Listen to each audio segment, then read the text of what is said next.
வணக்கம் நேயர்களே, நான் உங்கள் பயணிமுருகன். நம்மளுடைய பேச்சுரிமை யூடியூப் சேனலில் இந்த காணொலியில் எதை பற்றி நம்ம பார்க்க போகிறோம்னா, ஒரு இன்ட்ரெஸ்டிங்கான என்டர்டெயின்மெண்ட்டான கலகலப்பான விஷயங்களை பற்றி தான் நம்ம இந்த வீடியோவில் பார்க்க போகிறோம். அப்படி என்னன்னா, நீயா நானாவில் நடந்த வடக்கன், அதாவது நார்த் இந்தியன் பசங்க அழகா, தெற்கு சவுத் இந்தியன் பசங்க அழகா என்ற ஒரு டாபிக் கீழே வந்து விவாதங்கள் நடந்திருக்கு.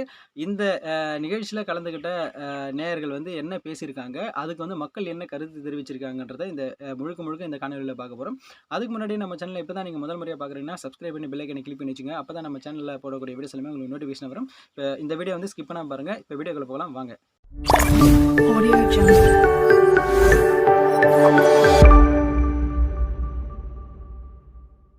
நேர்களே, நீயா நானா என்ற நிகழ்ச்சியில் பார்த்தீங்கன்னா, நார்த் இந்தியன் பசங்க அழகா, சவுத் இந்தியன் பசங்க அழகா என்ற தலைப்பின் கீழே வந்து பார்த்தீங்கன்னா விவாதங்கள் நடந்திருக்கு.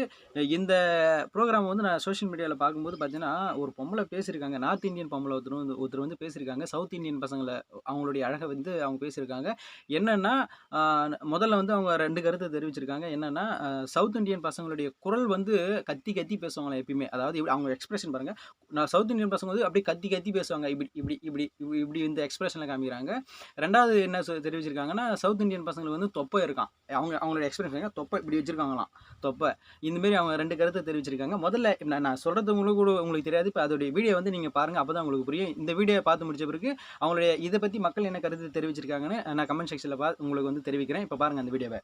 சவுத் இந்தியன் பாய்ஸ் வந்து அவங்க குரல் 2 கிலோமீட்டர் தூரம் வரைக்கும் கேட்கும். அது இல்லாம அவங்க இவ்வளவு பெரிய ஒரு தொப்பையை வச்சுட்டு என்னைக்கு அவங்க கான்சியஸ் இருக்காங்க. நேயர்களே, இந்த பொம்பளையுடைய இந்த கருத்துக்கு பார்த்தீங்கன்னா மக்கள் என்ன கருத்து தெரிவிச்சிருக்காங்க பாருங்க. சிவான்னு சொல்லிட்டு ஒருத்தர் என்ன தெரிவிச்சிருக்காருன்னா, சிங்கத்தின் கர்ஜனை 2 கிலோமீட்டர் வரை கேட்கும். அதுபோல் தமிழ்நாட்டு தமிழனின் குரலும் சிங்கம் போல் இருக்கும். ஆம்பளை சிங்கம் அப்படின்னு சொல்லி அவங்களுடைய கருத்து பதில் தெரிவிச்சிருக்காங்க. ரெண்டாவது என்னன்னா, முதல்ல பேசின அக்கா வாய்ஸ் மறைந்த முன்னாள் முதலமைச்சர் ஜெயலலிதா போன்று இருக்குன்னு சொல்லியிருக்காங்க. இது அவங்களுடைய கருத்து. மூணாவது பாருங்க, வடநாட்டு மாக்கானுங்க கத்தி கத்தி பேசுவானுங்க, ஓவரா சிரிப்பானுங்க, பீடாவாயினுங்க, இதெல்லாம் இந்த அம்மாவுக்கு தெரியாதா அப்படின்னு இந்த 3வது ஆளு கருத்து தெரிவிச்சிருக்காங்க. அடுத்து என்னன்னு பாருங்க, பேசுகிற அந்த பொம்பளைக்கே 10 கிலோமீட்டருக்கு தொப்பை இருக்கும் போல அப்படின்னு அவங்க தெரிவிச்சிருக்காங்க. அந்த பொம்பளைக்கே தொப்பை இருக்குமா அப்படின்னு கருத்து தெரிவிச்சிருக்காங்க. அடுத்து பாருங்க, தொப்பை கூட இருந்தாலும் வேலையில் விறுவிறுப்பாக இருப்போம் தமிழண்டா. தொப்பை இருந்தாலும் வேலையில் நாங்கள் விறுவிறுப்பாக இருப்போம்னு அவங்களுடைய கருத்து தெரிவிச்சிருக்காங்க. இவங்க தான் சவுகார்பேட்டில் வயிறு பெருசாக தெரிகிற போல் புடவை கட்டிட்டு திரியிறாங்க அப்படின்னு சொல்லிட்டு அந்த பொம்பளையை பார்த்து இவங்க வந்து கமெண்ட்ஸ் தெரிவிச்சிருக்காங்க. அதே போல் இந்த பொம்பளை இன்னொரு கருத்தை தெரிவிச்சிருக்காங்க. அது என்னென்னா, சவுத் இந்தியன் பசங்க வந்து ஒரே ஒரு லிங்கை வச்சுட்டு அந்த ஒரே லிங்கி எப்போ பார்த்தாலும் கட்டினாக்கிறாங்களா, எங்கே பார்த்தாலும் அதே லிங்கே கட்டின்னு போகிறாங்கன்னு அவங்க சவுத் இந்தியன் பசங்களை பார்த்து அந்த பொம்பளை தெரிவிச்சிருக்காங்க. இப்போ அந்த பொம்பளை பேசுகிற இந்த வீடியோ வந்து இப்போ நீங்கள் பாருங்கள். இங்கே போனாலும் ஒரு லுங்கி, வீட்டில் என்ன வேற ட்ரெஸ்ஸே கிடையாது, அது லுங்கி ஒன்று வச்சுக்கிட்டு. இவங்களுடைய இந்த பேச்சுக்கு ராம்நாடு கோவிந்த் என்பவர் வந்து கருத்து தெரிவிச்சிருக்காரு. என்னன்னா, ஏம்மா நாங்கள் வீட்டில் இருந்தால் கைலி கட்டுவோம், திருமணம் கோயில் போன்ற நிகழ்ச்சிகளுக்கு செல்லும் போது வேட்டி உடுத்துவோம், வேலைக்கு செல்லும் போது பேண்ட் சட்டை அணிவோம், சுற்றுலா செல்லும் போது டவுசர் அணிவோம், உங்கள் வடக்கு நபர்கள் மாதிரி படுத்தாலும் தூங்கினாலும் சித்தாளு வேலை பார்த்தாலும் எந்த நேரமும் ஒரே பேண்ட் போட்டு கொண்டு சுற்ற மாட்டோம்னு அவருடைய கருத்தை தெரிவிச்சிருக்காரு.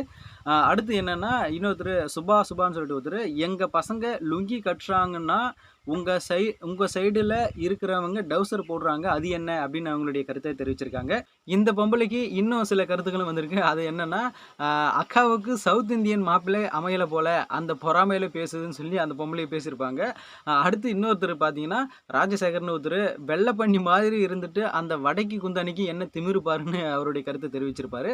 அடுத்து ஒரு பொம்பளை சொல்கிறாங்க, நார்த் இந்தியன் பசங்களை கல்யாணம் பண்ணிக்கிறதா சொல்லி சவுத் இந்தியன் பொண்ணுங்க வந்து சொல்கிறாங்களாம். இதுக்கான பதிலை வந்து அந்த நிகழ்ச்சியிலே கலந்துக்கிட்ட ஒரு பெண்மணி வந்து பதில் வந்து அளிச்சிருக்காங்க. இப்போ அந்த வீடியோ வந்து நீங்க பாருங்க.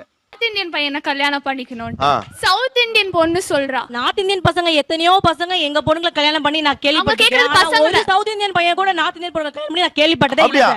அடுத்த ஒரு பொம்பளை என்ன சொல்றாங்கன்னா, சவுத் இந்தியன் பசங்களுடைய முகங்கள்ல பார்த்தீங்கன்னா கருப்பா பிம்பிள்ஸ், அதாவது பருக்கள் இருக்குன்னு சொல்றாங்க. அது மட்டும் இல்லாம கருப்பு முகத்துல இருப்பாங்க அப்படின்னு சொல்லி ஒரு பொம்பளை சொல்லியிருக்காங்க. அந்த வீடியோ இப்போ வந்து நீங்க பாருங்க. ஃபேஸ் பாத்தீங்கன்னா ரொம்ப பிம்பிள்ஸ் இருக்கும், பிம்பிள்ஸ் டார்க் ஸ்பாட்ஸ். இந்த பெண்ணோட இந்த பேச்சுக்கு என்ன கருத்து தெரிவிச்சிருக்காங்கன்னா, கார்த்திக் விஜய் என்றவர் வந்து சொல்லியிருக்காரு, வெள்ளையாக இருப்பதால் அவர்கள் பண்ணுவது என்னமோ இவர்களுக்கு தெரியவில்லை.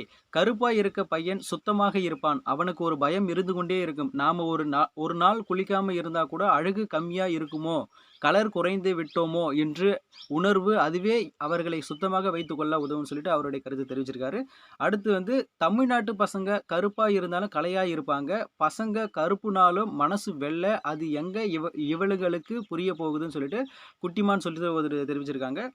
இன்னொன்று சுதான் சொல்லிட்டு ஒரு சவுத் இந்தியன் பாய்ஸ் கருத்த நிறம், கலையான முகம், மென்மையான குணம் கொண்டவர்கள் அப்படின்னு சொல்லிட்டு அவருடைய கருத்தை தெரிவிச்சிருக்காங்க. அடுத்து முதல்ல பேசினாங்க பார்த்தீங்கன்னா, அதே பொம்பளை இப்போ என்ன சொல்றாங்கன்னா, சவுத் இந்தியன் பசங்க வந்து தலையில எண்ணெய் வச்சு அந்த எண்ணெய் வந்து முகத்துல வழியிற மாதிரி வந்து எப்பயுமே எண்ணெய் வச்சுட்டு வருவாங்களாம், அதாவது எண்ணெய் வழியிற மூஞ்சின்னு சொல்றாங்களாம். அந்த பொம்பளைடைய பேச்சு இப்போ நீங்க பாருங்க. நிறைய அவ்வளோ ஒரு தேங்காய் எண்ணெய் போட்டுட்டு வராங்க, அந்த எண்ணெய் அந்த எண்ணெய் தான் மூஞ்சில எல்லாம் வடிஞ்சு இது அது எண்ணெய் வடிகிற முகம் நீங்க சொல்ல வரது. இந்த பெண்ணோட இந்த பேச்சுக்கு என்ன கருத்து தெரிவிச்சிருக்காங்கன்னா, எங்களுக்கு அந்த எண்ணெய் வழிஞ்ச முகமும் வாரண தலையும் தான் பிடிக்கும்னு சொல்லிட்டு ஒருத்தர் தெரிவிச்சிருக்காங்க கருத்தை. அடுத்து கடைசியில் வந்து ஒரு க்யூட்டான விஷயம் நடக்குன்னு சொன்ன பார்த்தீங்களா, அது என்னன்னா, நார்த் இந்தியன் பெண்ணு வந்து ஒருத்தர் வந்து சவுத் இந்தியன் பையனை வந்து திருமணம் பண்ணியிருக்காங்க. இதை பற்றி கோபிநாத் அவர்கள், அதாவது நடுவர் கோபிநாத் இருக்கார் பார்த்தீங்களா, தொகுப்பாளர், அவர் வந்து அந்த பெண்ணுக்கிட்ட கேட்பாங்க, நீ எந்த பையனை திருமணம் செஞ்சிருக்கேன்னு சொல்லிட்டு கேட்பாங்க. சவுத் இந்தியன் பையனை தான் கல்யாணம் பண்ணிங்கன்னு சொல்லிட்டு ஒரு க்யூட்டான எக்ஸ்பிரஷனோட சிரிப்பாங்க. அது ரொம்ப நல்லா இருக்கும், அதை நீங்கள் பாருங்கள். அதேமாதிரி உங்களுக்கு வந்து நார்த் இந்தியன் பையனை பிடிக்குமா, சவுத் இந்தியன் பையனை உங்கள் கணவனை பிடிக்குமா அப்படின்னு சொல்லி அவர் வந்து கேட்பாரு. அதுக்கு வந்து அந்த பொம்பளை வந்து அந்த பெண் வந்து என்ன சொல்லுவாங்கன்னா, எனக்கு வந்து என்னுடைய கணவர் தான் அப்படின்னு சொல்லிட்டு ஒரு கியூட்டான சிரிப்பு வந்து சிரிப்பாங்க. இப்போ அந்த காணொலி வந்து நீங்கள் பாருங்கள். நீங்க யாரை கல்யாணம் பண்ணிருக்கீங்க? South Indian. நீங்க சொல்லுங்க, சவுத் இந்தியன் பசங்க அழகா, ஹஸ்பண்ட் அழகா, நார்த் இந்தியன் பசங்க அழகா? my husband. இந்த பெண்ணோட இந்த சிரிப்புக்கு வந்து ஒருத்தர் கருத்து தெரிவிச்சிருக்காரு. என்னன்னா, செம கடைசி சகோதரியின் பதில் மற்றும் அழகான வெட்கம்னு சொல்லிட்டு அவங்களுடைய ஒரு கியூட்டான பதிலை வந்து தெரிவிச்சிருப்பாங்க. நேயர்களே, இந்த நியா நானாவுடைய நார்த் இந்தியன் பசங்க அழகா, சவுத் இந்தியன் பசங்க அழகா என்ற தலைப்புக்கு நிறைய இவங்க இந்த நிகழ்ச்சியில் பங்கேற்றவர்களும் பேசியிருப்பாங்க. இதுக்கான கருத்துக்கள் கமெண்ட் செக்ஷன்லேயே வந்திருக்கேன், இதை நீங்கள் பார்த்துருப்பீங்க. இந்த நிகழ்ச்சியுடைய ஓவராலாக என்ன ஒருத்தர் வந்து கருத்து தெரிவிச்சிருக்காரு. இந்த கருத்து தான் ஒரு உண்மையான ஒரு கருத்து. அது என்னன்னா, இப்போ நீங்கள் வந்து பாருங்கள். சிவகாமி என்பவரும் இந்த கருத்தை தெரிவிச்சிருக்காரு. என்னன்னா, அழகு என்பது வெளித்தோற்றத்தில் மட்டுமல்ல, நல்ல ஒழுக்கங்களையும் வீரத்தையும் குணத்தையும் பொறுத்தது.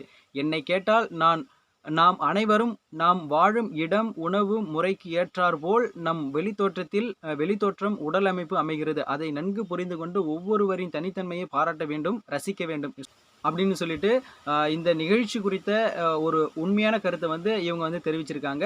நேயர்களே, இந்த வீடியோ பற்றிய உங்களுடைய கருத்துக்களை கமெண்ட் செக்ஷனில் தெரிவிங்க. இந்த வீடியோ உங்களுக்கு பிடிச்சிருந்தா இந்த வீடியோக்கு ஒரு லைக் கொடுத்துட்டு நம்ம சேனலை சப்ஸ்கிரைப் பண்ணி பெல் ஐகானை கிளிக் பண்ணி வச்சுக்கோங்க. மீண்டும் ஒரு அடுத்த வீடியோவில் சந்திக்கிறேன். நன்றி, வணக்கம்.